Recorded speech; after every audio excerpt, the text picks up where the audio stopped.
Puxe o manche, segure firme! Rapazes! Um voo russo para Hong Kong está com sérios problemas. O outro lado! O outro lado! Para a esquerda, agora para a direita! A gravidade se tornou uma força mortífera enquanto a tripulação luta para evitar que o avião caia de 10 mil metros. Saia! Saia! Volte! O motivo de todo esse caos, um garoto de 15 anos está no comando. Para a esquerda! O solo está bem ali!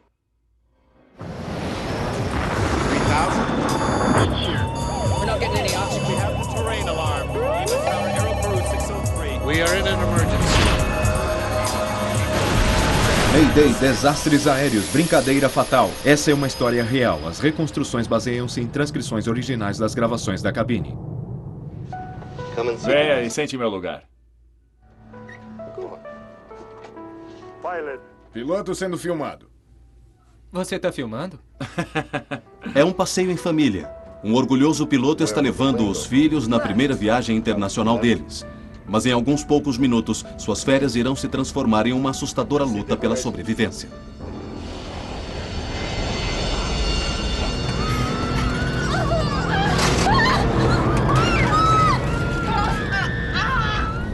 Segure o manche! Segure!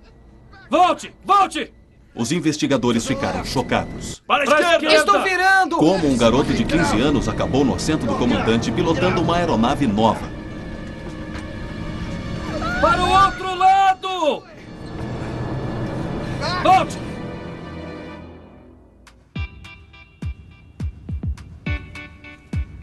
22 de março de 1994, Moscou. Eldar Kudrinsky, de 15 anos, está viajando para o exterior pela primeira vez. Ele precisa de tudo o que tem. Eldar, seu tio Volodya está esperando. Eu já tô pronto. Mas essa não é uma criança comum. O pai de Eldar é o comandante Yaroslav Kudrinsky, piloto de linha aérea internacional. Na Rússia, isso significa fazer parte de um grupo privilegiado e ter acesso a luxos com os quais a maior parte do país só pode sonhar.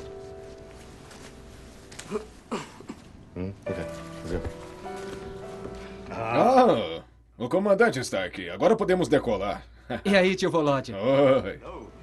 A Aeroflot permite que as famílias dos pilotos viajem uma vez por ano com desconto. Por isso, o comandante Kudrinsky está levando seus filhos em umas férias de 4 dias em Hong Kong. Mãe, não vai caber.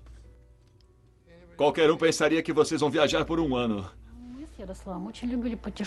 Nós dois adorávamos viajar. E as crianças também. Eles adoravam conhecer novos lugares, aprender coisas novas. Então surgiu uma oportunidade de acompanhar o pai. E eles a agarraram.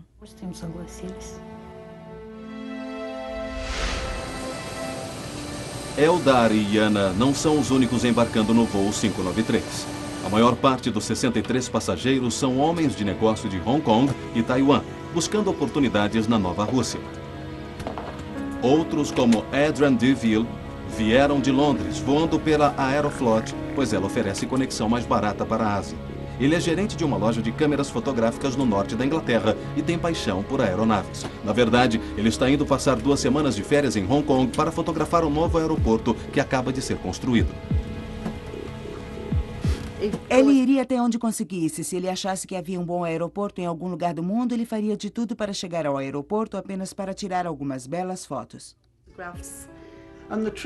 E a viagem a Hong Kong nasceu dali, pois ele queria ver esse aeroporto novinho em folha, um feito da engenharia na época. Mark Newport é britânico e promotor de esportes e mora em Hong Kong. Mark estava no exército, nas Forças Armadas. E ele foi a Hong Kong e simplesmente adorou o lugar. E se casou lá. Ele escolheu a Aeroflot. Eu nunca tinha ouvido falar porque era um voo barato para casa. Em 1994, a Rússia está em um estado de grandes mudanças. 3 anos antes, a antiga União Soviética finalmente cai. Surge uma nova Rússia por trás da dilacerada cortina de ferro. Seu povo quer liberdade do Ocidente, o estilo de vida, as viagens internacionais.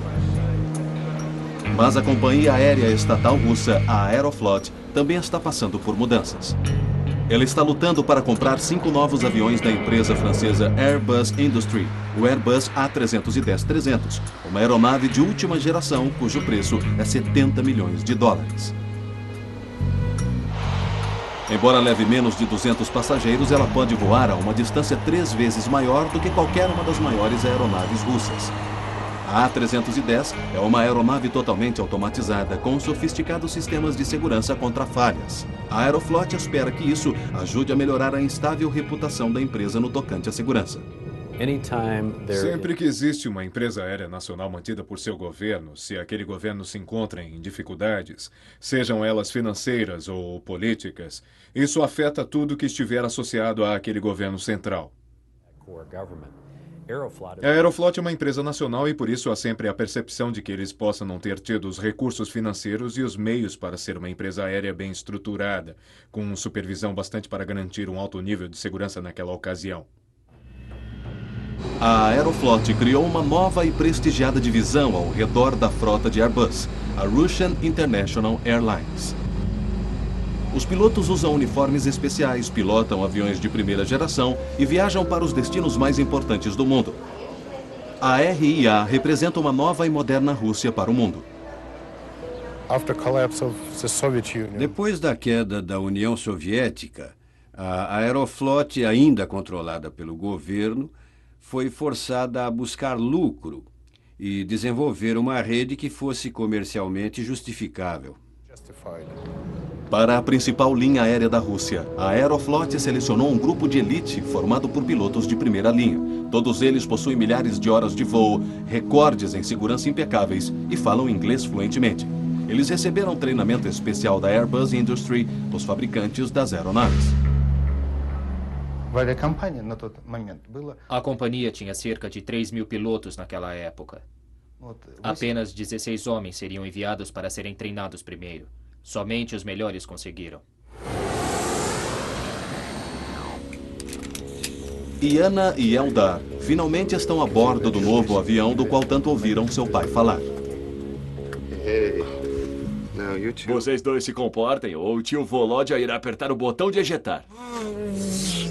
Kudrinsky possui 900 horas de voo no A310. Agora tenho que ir. Até mais tarde. Era a primeira viagem deles para fora do país. Mas, sem dúvida, eles o haviam acompanhado em outras viagens dentro da Rússia. Eram bastante viajados para a idade.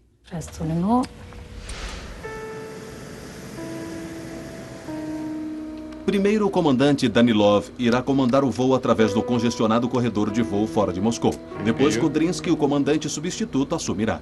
Ao fazer isso, o copiloto Piskarev se torna seu copiloto. Os 3 são pilotos de primeira classe.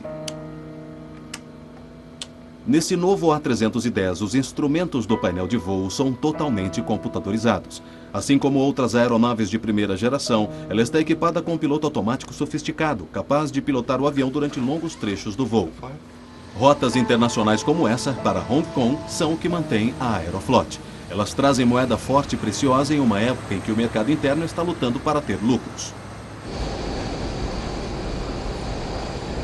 O voo 593 decola às 4h39 da tarde, hora local. Em seguida, ele pegará a rota transiberiana, voando em direção leste para a Mongólia e China. É um voo tranquilo. Com apenas 4 horas de voo das 10 horas de viagem, eles acabam de passar por Novosibirsk, na Sibéria, quase no meio do caminho. Mas Eldar e Iana estão muito agitados para dormir. Depois de tirar a aeronave do congestionado espaço aéreo de Moscou, o primeiro comandante Danilov tira um tempo para descansar. Ele transfere o posto para o comandante substituto Kudrinsky, que passará a ser o piloto em comando durante o próximo trecho da viagem. Você tem o controle. Eu tenho o controle.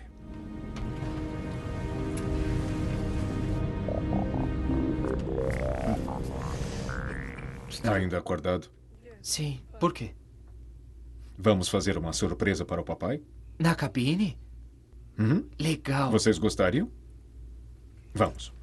A aeronave, tecnicamente a mais moderna da Aeroflot, agora está voando em altitude de cruzeiro, controlada pelo piloto automático a 10.000 metros. É uma noite calma e sem vento. Mas a paz não irá durar. Os pilotos e a tripulação logo estarão lutando para salvar a vida de todos a bordo.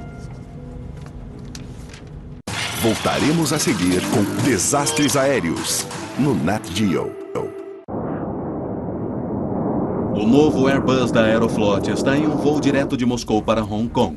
O comandante Kudrinski está levando seus filhos na primeira viagem deles para fora do país. Eles estão prestes a lhe fazer uma visita surpresa. Comandante, o senhor tem visitas muito importantes. Tudo bem.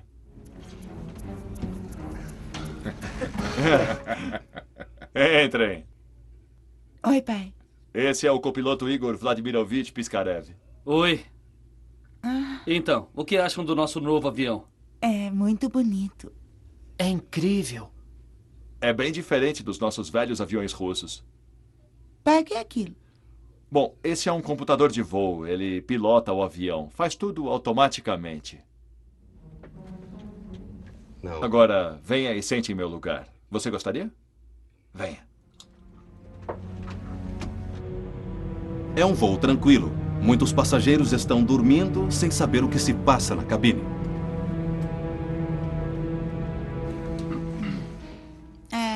Pai, posso virar? Claro. Não. Yana, você gostaria de pilotar o avião? Não. Coloque suas mãos no manche. Vamos, vamos. Mas não toque em nenhum botão, tá legal? Principalmente nesse vermelho aqui, o piloto automático. Não toque nele, tá bom? Kudrinski gira o botão de seleção de rota. Isso não desliga o piloto automático, mas lhe permite virar o avião ligeiramente para a esquerda e faz sua filha pensar que ela está pilotando o avião. O horizonte artificial mostra o avião se inclinando lentamente para a esquerda. Esse instrumento é vital quando não é possível ver terra, uma vez que ele mostra ao piloto a que nível está a aeronave em relação ao horizonte. Olha, foi o senhor virou o avião. Kudrinski agora coloca o avião de volta ao seu curso pré-fixado, enquanto o copiloto Piskarev contata por rádio o controle de tráfego acerca de sua posição. Novo Kuznetsky, aqui é Serra Uniforme, nível de voo 350, rumo 105. O voo 593 está agora a 3.200 quilômetros a leste de Moscou, próximo ao meio da Sibéria. Serra Uniforme 593, Novo Kuznetsky, nível de voo 350, rumo 105. Serra Uniforme 593, estimando Zakir às 17h59. Agora é a vez de Eldar assumir o comando. Ele estava esperando há muito tempo por esse momento. Piloto sendo filmado. Você está filmando? Sim, estou. Posso virar isso? Sim, mas se virar para a esquerda, para onde é que o avião vai? Esquerda. Isso, cuidado à esquerda. Olhe para a terra quando estivermos virando. Eldar sente muita pressão sobre o manche. Ele parecia se mover com facilidade quando sua irmã estava ali. Então ele tenta com mais força, mas não consegue virar o avião, pois o piloto automático o está mantendo em seu curso.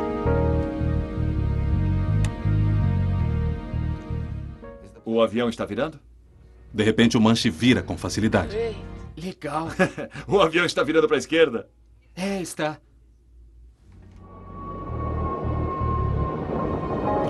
Ajuste o horizonte para normal para ele. Mais uma vez, seu pai ajusta o botão de seleção de rota de volta para a posição original, completando a volta e a ilusão de Eldar de estar pilotando o avião. O comandante Kudrinski seleciona então o modo de navegação. Isso diz ao piloto automático para que coloque o avião de volta em seu curso para Hong Kong. Pai. Mas Eldar continua segurando o manche para a esquerda. Ele fica duro outra vez. Posso voltar para o meu lugar? Para quê? Você só vai dormir? E não corra pela primeira classe, ou eles vão nos demitir. Eldar agora vira o manche ligeiramente para a direita, divertindo-se com os controles. Eu vou fazer compras em Temple Street. É um shopping famoso, só que abre à noite.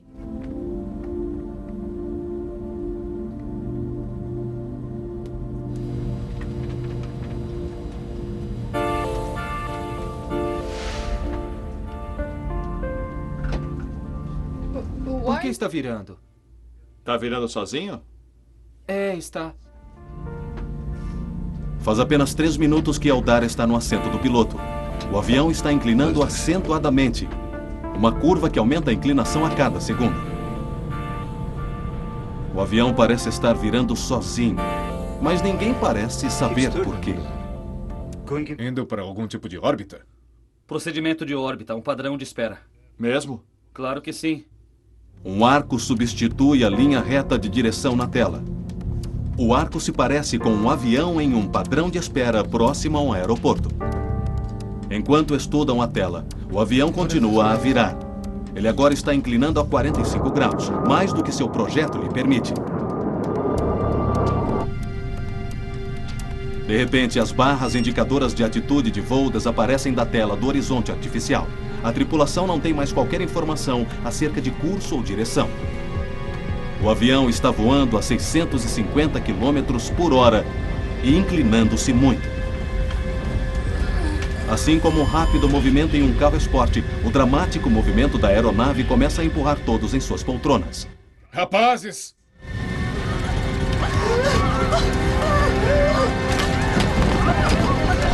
O piloto automático do A310 trabalha para manter o avião no ar. De repente, o nariz sobe. A atuação da força da gravidade cada vez maior faz com que seja difícil para Piskarev alcançar os controles. Ele faz o que pode, mas nada acontece.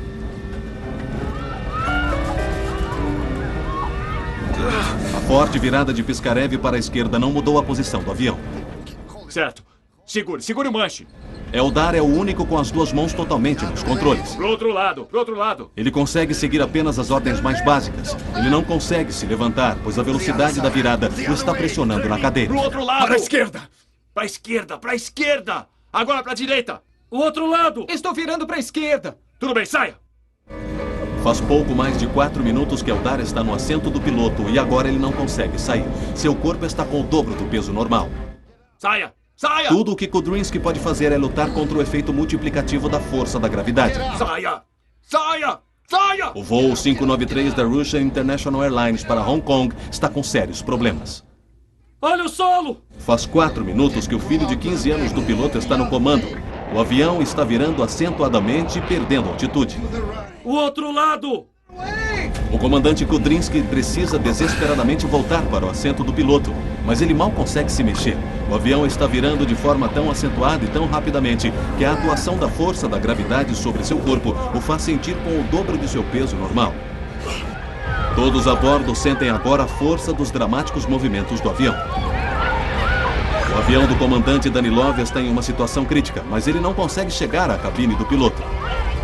Ele também está preso ao assento pelas intensas forças criadas pela excessiva inclinação da aeronave. O avião continua não respondendo. Para deixar a situação ainda mais confusa, um alarme começa a soar. Ele sinaliza o total desligamento do piloto automático. O avião está agora completamente nas mãos de Piskarev e de Eldar.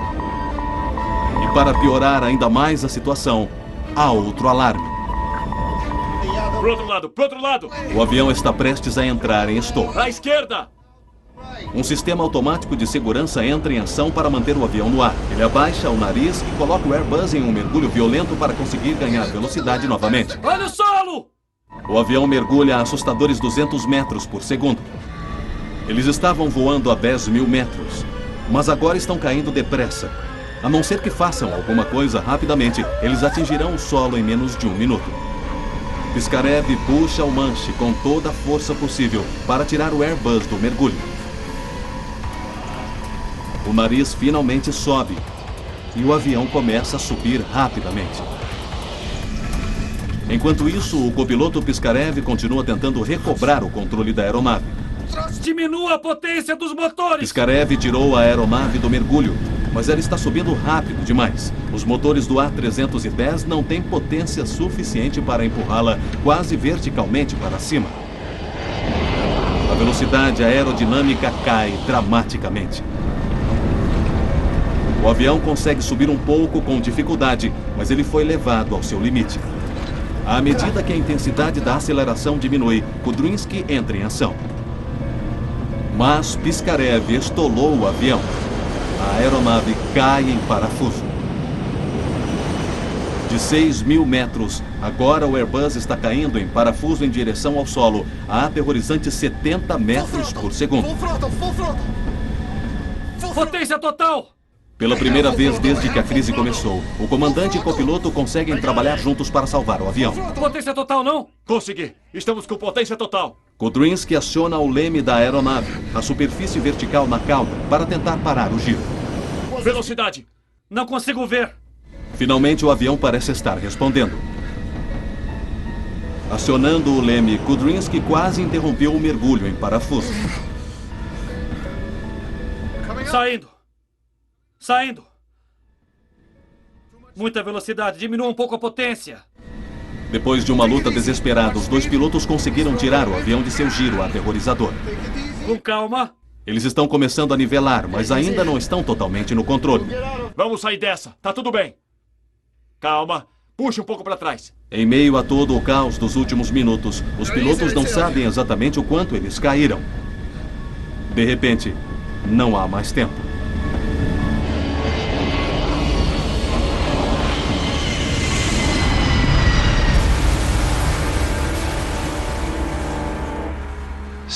Voo 593, por favor, responda. Sierra Uniforme, por favor, responda. 500 quilômetros ao norte da fronteira com a Mongólia, controladores do tráfego aéreo em Novokuznetsk esperam o contato de rádio do voo 593, que deixou sua área de controle. 593, responda. Menos de 2 horas depois, a primeira equipe de busca sai para procurar o Airbus na gelada e rude imensidão siberiana. Eles finalmente localizam os restos do voo 593 em uma encosta de colina, a cerca de 100 quilômetros a leste de Novokuznetsk. Logo fica evidente que não há sobreviventes entre os 75 passageiros e a tripulação. Aquela era uma aeronave totalmente nova, equipada com a mais recente tecnologia. O que poderia tê-la derrubado? Porque não houve aviso, nem mesmo um sinal de anormalidade. A imprensa russa logo faz especulações. Poderia ter sido uma bomba terrorista?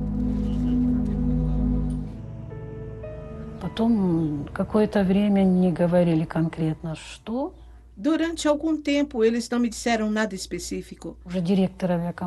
E somente no dia seguinte, o diretor da empresa aérea me disse que não havia qualquer esperança. Foi um momento terrível, claro. Terrível. Difícil de acreditar. A Aeroflot leva as famílias dos falecidos a Moscou. Entre elas está Brenda Clark, mãe do passageiro britânico Mark Newport. Lá encontramos nossa nora. Disseram que a área estava isolada, que não podíamos descer até lá. E ela disse: "Vocês podem descer, Brin, pois os chineses estão lá fazendo rituais e coisas assim. Eles estão lá." E foi quando eu soube que haviam mentido para mim, que a área estava isolada. Eu disse a eles: "Eu quero ir até lá e se vocês não me levarem, eu arrumo uma carona." As autoridades os levam ao local do acidente. Famílias de vítimas chinesas lançam pedaços de papel com mensagens escritas. Outras pessoas jogam flores.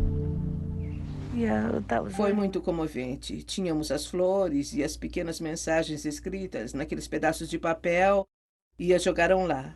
Foi muito bonito. Os russos levam as famílias até um necrotério em uma cidade próxima do local do acidente, onde permanecem os corpos que foram resgatados. Alguns estão mutilados demais para serem identificados. Eles pedem que as famílias examinem pedaços de roupas que foram recuperados a fim de ajudar na identificação dos corpos. Brenda Clark encontra as fotografias de família de seu filho. Isso a faz sentir um calafrio. Pela primeira vez, ela tem certeza de que ele estava no voo. Tem início a operação de resgate. O governo russo mobiliza 238 soldados, polícia, investigadores e equipes de resgate. Todos no mundo da aviação querem saber como um novíssimo Airbus de última geração pôde cair sem qualquer aviso. Será que os A-310 possuem problemas que ninguém conhece? Eles precisam descobrir rapidamente. O investigador-chefe de acidentes, Ivan Mativinsky, é o encarregado dessa tarefa. O local do acidente oferece poucas pistas, mas as que ele tem são intrigantes. Garrafas de champanhes que não se quebraram, uma comissária de bordo com uma máscara de oxigênio e, finalmente, o corpo de pelo menos uma criança jogado na cabine do piloto. O gravador digital de dados de voo da aeronave indica que os motores estavam funcionando quando o avião atingiu o solo. Ele descarta falha no motor. Mativinsky precisa da perícia de um homem que conheça bem o A-310, alguém que também seja capaz de recriar o voo fatídico e descobrir o que exatamente deu errado. Vladimir Biryukov é um experiente piloto de teste e investigador de acidentes no Instituto Gromov, em Moscou. Ele é especialista em Airbus A310. Biryukov esteve diretamente envolvido nos testes e certificação da aeronave antes que os russos a comprassem. Devido ao destino desse avião, do destino dessa companhia, minha primeira reação foi de choque. Como algo assim pode ter acontecido? Tudo o que eu sabia era que o avião havia caído em algum lugar na Sibéria. Lembro de ter passado uma noite em claro, confuso, tentando imaginar o que poderia ter acontecido e o que poderia ter provocado o acidente. Voltaremos a seguir com Desastres no Nat Geo. Entre.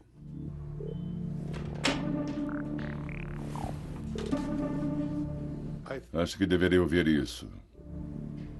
Toda a investigação tem início com uma análise completa do gravador de voz da cabine do avião. Dessa vez ele revela algo perturbador. Agora venha e sente em meu lugar. Você gostaria? Vem. Pai, posso virar? Claro. Kudrinsky estava no assento do piloto, não? De acordo com a planilha.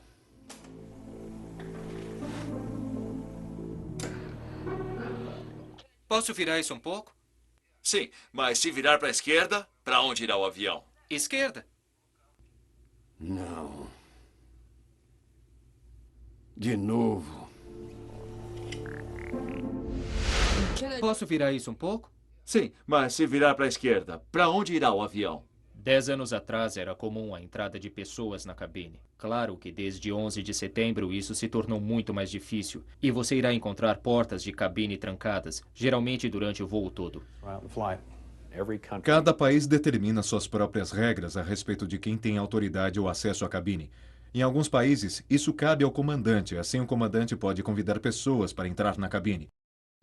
Mas deixá-las de fato manipular os controles de um avião, independentemente de haver ou não pessoas ali, o fato de que isso possa ter sido permitido é certamente uma exceção na indústria da aviação. Os dois investigadores estão chocados com o que ouvem no gravador de voz da cabine. É inacreditável. Esses dois jovens, os que não conseguimos identificar, eles não foram jogados na cabine devido ao acidente. Eram filhos dele. E eles estavam pilotando o avião. Outra vez. Os investigadores estão sem fala. Como foi que 3 pilotos experientes permitiram que crianças pilotassem um avião de uma linha aérea comercial? Eles estão a ponto de saber de algo ainda pior. As crianças são apenas parte do problema. Um dispositivo pouco conhecido do avião se revelou fatal. Por que está virando? Está virando sozinho? Para a esquerda!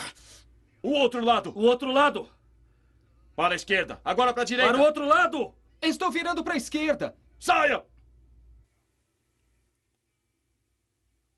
Saia! Para a esquerda! O solo está bem ali! Investigadores russos ouvem o gravador de voz da cabine de um Airbus da Aeroflot que caiu na Sibéria. O que ouvem faz o sangue gelar em suas veias. Potência total! Consegui! Temos potência total!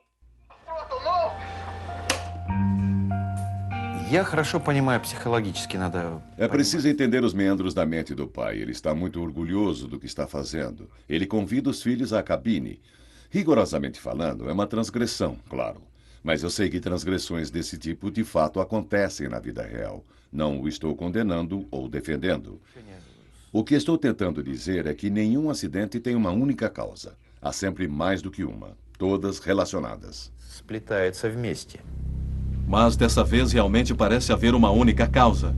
Uma criança pilotando o avião. E isso abala os mais altos escalões da Aeroflot. Não, eu acho que isso beneficiaria... Os investigadores sentem a pressão. A imprensa soube que Eldar estava no comando. A Aeroflot, tentando melhorar a imagem que tinha na era soviética, quer minimizar o dano. Boris Ryback é consultor aeroespacial em Moscou. Dirigentes e executivos da Aeroflot tentaram, na verdade, ocultar resultados e tentaram reduzir a importância desse acidente, pois foi uma situação muito constrangedora. Os dirigentes da Aeroflot não são os únicos a acompanhar a investigação. A Airbus, a empresa europeia que fabricou o avião, também está bastante interessada. Ivan Efremovich. O que foi? Nada. Se o acidente foi provocado por Eldar, isso isentará a Airbus. Ao mesmo tempo, as famílias enlutadas estão igualmente clamando por respostas. Tem certeza? Para Mashkvinsky e sua equipe, é uma situação difícil. Há sempre mais de uma razão para a queda de um avião, e precisamos encontrá-la. Vou fazer o melhor possível. A reputação dele e a reputação da Airbus, assim como a da Aeroflot, dependem agora da descoberta dessa outra causa. Esse era um voo internacional e tratava-se de uma aeronave construída no Ocidente. Era inevitável que a investigação que seria conduzida pelas autoridades e que o inquérito que seria conduzido pelos advogados dos reclamantes tornassem públicas as informações. Ao mesmo tempo, a fabricante da aeronave, a Airbus Industrie, estava muito interessada em obter uma explicação de fato plausível acerca do que ocorrera, uma vez que a reputação de sua aeronave estava em jogo. O que não aprovei foi a maneira como fomos tratados pela Aeroflot após o acidente. Eles não nos diziam nada do que estava acontecendo. Eles negavam tudo. Eu queria saber por que meu filho morrera. Queria saber por que esses homens permitiram uma coisa daquelas, mas tudo o que conseguíamos da Aeroflot era nada. Nada e nada. Todas as vezes que tentávamos saber alguma coisa, eles simplesmente não queriam saber. Não são apenas as famílias que estão desesperadas por respostas. Vladimir Biryukov continua tentando saber tudo o que pode a respeito da causa da queda do Airbus. Através da análise do gravador de dados do voo, ele pode acompanhar e repetir todos os comandos dados à aeronave durante o voo.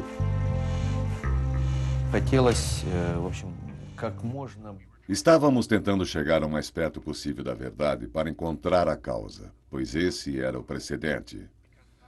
O primeiro avião produzido fora do país para uma companhia russa a cair em pleno voo. A investigação confirma que o piloto automático estava ligado quando os problemas com o avião começaram. Mesmo com as crianças na cabine, o avião deveria ter mantido seu curso. O que houve de tão errado? E então, alguma coisa nova? Podemos descartar a filha de Kudrinsky. Ela sentou-se na poltrona do piloto, mas não pilotou o avião. Às 17h47, o comandante Kudrinsky lhe pede que não toque na chave do piloto automático. O pai de Yana programou o piloto automático para que virasse, enquanto Yana simplesmente colocava as mãos suavemente sobre os comandos. Foi o senhor que virou. Mas quando Eldar assumiu o comando, Biryukov descobre que alguma coisa dramaticamente diferente aconteceu. Ninguém poderia ter imaginado, nem mesmo os 3 pilotos na cabine. Biryukov pode ter descoberto a peça que faltava. O gravador de dados do voo do avião mostra que 2 minutos e meio antes do acidente, enquanto Eldar estava no comando, o piloto automático é parcialmente desconectado. Esse é o início de todos os problemas do avião. Mas como foi que aquilo aconteceu? O piloto automático é um sofisticado computador que controla a velocidade, altitude e direção de uma aeronave. A altitude e a direção são controladas por 3 funções-chave. O leme, que controla os movimentos laterais. O plano estabilizador, que controla o movimento vertical. E os ailerões, para virar. No voo 593, o piloto automático havia se desconectado dos ailerões. Os pilotos automáticos que eram utilizados antigamente tinham um comando único de ligar e desligar. Hoje, nos sofisticados sistemas de gerenciamento de voo, é possível literalmente selecionar partes do piloto automático e desengatá-las, mas não necessariamente desligar totalmente o piloto automático, a menos que você queira. A questão que realmente preocupa o investigador Biryukov é o que levou o piloto automático a ser parcialmente desconectado. Não há menção disso nos registros de voz da cabine. Se esse é um defeito do avião, ele poderia se tornar fatal em voos futuros. A única maneira de saber ao certo é reconstituindo o acidente em um simulador de voo na sede da Airbus Industrie em Toulouse, na França. A experiência de Biryukov como piloto de provas e seu conhecimento minucioso do A310 são cruciais para a investigação. Usando as informações do gravador de dados do voo, Biryukov reconstrói os acontecimentos, começando pelo momento em que o comandante Kudrinsky permite que seu filho esteja no comando. Um copiloto ajudará a refazer as ações de Piskarev. Cuidado à esquerda. Olhe para a terra quando estivermos virando. Ao contrário de sua irmã, Eldar vira o manche antes que seu pai programe o piloto automático para fazê-lo. Os comandos estão duros porque ele está competindo com o piloto automático. No simulador, Biryukov reproduz todos os movimentos de Eldar.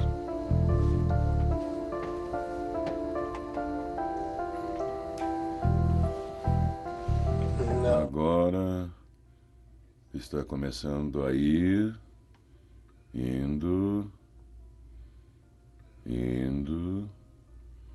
É isso. Segure o suficiente e ele desconecta. Quanto tempo? 30 segundos. E ele é desconectado suavemente. Nenhum aviso? Não. Não. Ninguém na cabine sabe, mas esse é um momento crítico. A intervenção de Eldar no comando faz, na verdade, com que parte do piloto automático se desligue. Leva apenas meio minuto, mas daqui para frente Eldar está no controle dos ailerões. Eldar está, na verdade, virando o avião. Por que está virando? Está virando sozinho? É, está. O que parecia um caso bastante simples, de repente fica muito mais complexo. Volte! O outro lado! O motivo de terem caído não foi apenas o fato de um garoto de 15 anos estar pilotando o avião. A descoberta revela uma aparente falha na maneira como os pilotos são treinados para operar o A310. Estamos com potência total! O investigador de acidente Vladimir Biryukov finalmente descobriu a terrível sequência de acidentes que derrubou o voo 593 da Aeroflot. O filho de 15 anos do comandante Kudrinsky havia virado o manche do avião, contrariando os ajustes programados de voo. Sem aviso, isso desconectou o piloto automático dos ailerões que fazem o avião virar. É isso. Segure o suficiente e ele desconecta. Quanto tempo? O avião começa então uma virada descontrolada para a direita, que se torna cada vez mais acentuada. Mas por que ninguém percebeu que o piloto automático havia se desligado?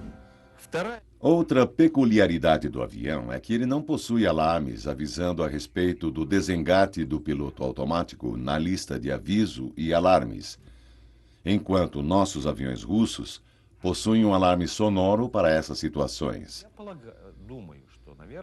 Assim, creio que o comandante permitiu que o garoto fizesse aquilo, ainda que tenha sido algo irregular, acreditando que mesmo que o piloto se desconectasse, a tripulação seria alertada para o fato. O Airbus A310 tem apenas uma pequena indicação, alertando a tripulação de que o piloto automático foi desengatado. Não há alarme. E a tripulação russa, obviamente, não tinha conhecimento disso. Mas há ainda uma outra razão para que ninguém percebesse o que estava acontecendo. Ao que parece, o piloto automático continuava trabalhando normalmente, uma vez que estava controlando as demais funções do avião. Embora o avião agora estivesse se inclinando, a situação ainda não era crítica. Nesse ponto, se a tripulação tomasse as medidas corretas, poderia ter estabilizado o avião. Eldar é o primeiro a perceber que o horizonte artificial está indicando inclinação. Por que está virando? Está virando sozinho? Está. Os 3 pilotos não conseguem compreender isso. Afinal, Kudrinski retornara o voo para o rumo do piloto automático. Makarov apresenta uma explicação. Indo para algum tipo de órbita? Procedimento de órbita, um padrão de espera. Mesmo? Claro que sim. Subindo a 1 grau por segundo. 27 graus. Agora devemos estar entrando na zona. O que foi isso? Um estranho arco aparece agora no painel de navegação, semelhante ao curso que o avião tomaria sobrevoando um aeroporto, esperando para aterrissar. Surgiu um arco bastante semelhante ao arco que aparece na tela quando o avião entra em um padrão de espera. Há zonas de espera ao redor de aeroportos. Quando há acúmulo de aviões, eles entram nessa zona e circulam enquanto esperam. Entretanto, não poderia haver tal zona naquele ponto do trajeto. E ainda assim ouvimos na gravação: "Ei, estamos entrando em uma zona." Essa falsa zona de espera distrai a tripulação durante 9 segundos. Naquele período, o avião atingiu um limite crítico. O Airbus está agora inclinando a 45 graus, muito além do que seu projeto lhe permite. Ele não é capaz de virar tão acentuadamente e manter a altura. Ele está agora perdendo a altitude. Rapazes! Mas o piloto automático do Airbus deixou de controlar os aileirões. Suas outras funções tentam compensar isso, puxando o nariz do avião para cima e aumentando a potência para manter a altitude. Os passageiros são empurrados para trás em suas poltronas. O avião está a ponto de estolar. Ele começa a vibrar como uma folha. Segure! Segure! Parte do painel de controle de voo fica escuro, um sinal de alerta de que o avião foi além de seus limites. Daqui para frente, o Airbus está fora de controle. Voltaremos a seguir com Recriando o voo fatídico, Biryukov descobriu como um lapso de julgamento e concentração resultaram em uma situação catastrófica. Mas poderia a tripulação ter salvado o avião e seus passageiros? Os pilotos do voo 593 tentaram retirar o avião de seu mergulho fatal, puxando-o para cima. Mas eles forçaram demais. O avião sobe rapidamente e estola. Perdendo a altitude. Agora começamos a girar. Então, o que fazemos?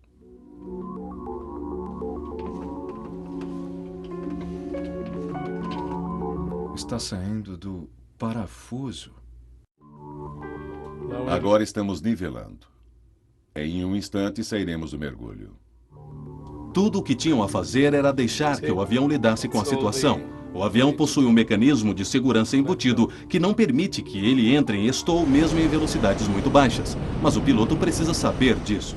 Não foi culpa da tripulação, mas foi falta de sorte. Pois se alguém não sabe como fazer alguma coisa, nunca lhe foi ensinado, você sem dúvida não pode culpá-lo.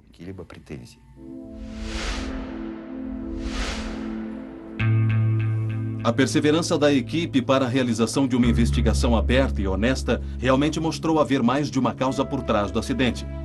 Suas descobertas trouxeram benefícios para a indústria toda, principalmente a revelação de que o piloto automático pode ser parcialmente desconectado.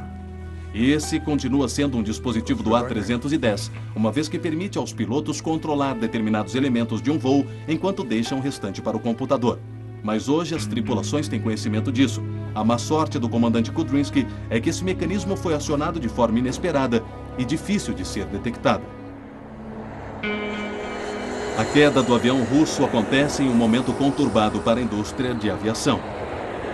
Em 1994, no mesmo ano da queda do voo 593, uma série de acidentes nos Estados Unidos levantou questões a respeito de como pilotos comerciais lidam com upsets, situações nas quais uma aeronave se encontra em condições extremas de voo.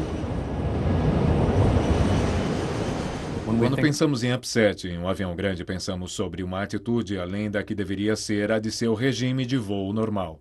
Ou seja, maior do que 20 graus de nariz para cima, maior do que 10 graus de nariz para baixo e ângulos de inclinação maiores do que 25 graus.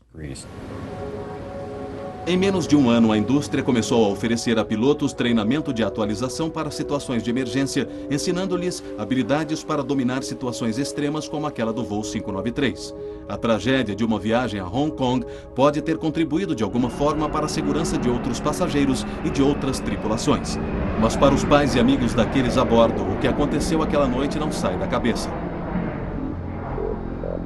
O corpo de Adrian Deville foi um dos 22 que nunca foram identificados. Os restos mortais dos passageiros foram cremados juntos pelas autoridades russas. Para mim, ele estava dormindo e é assim que eu lido com isso.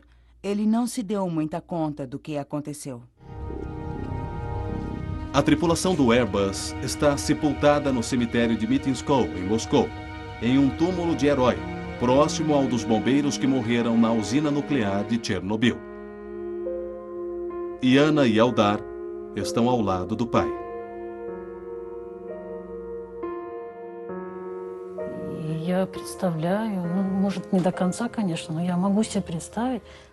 Posso imaginar o horror que eles vivenciaram nos últimos momentos. Ele sabia que não apenas todas aquelas pessoas dependiam dele, mas também seus próprios filhos. Sim, foi uma transgressão. Sim, ele fez aquilo. Mas da forma como tudo aconteceu, foi apenas um acidente anormal, uma estranha coincidência.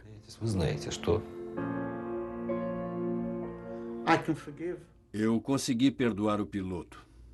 Pude perdoar as crianças, pois elas eram inocentes.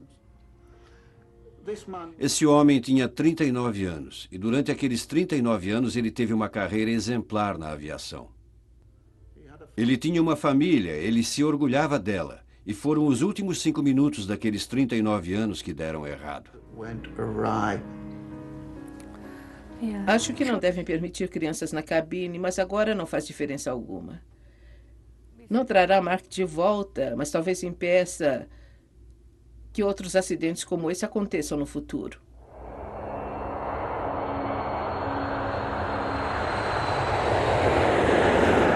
Versão brasileira Centauro.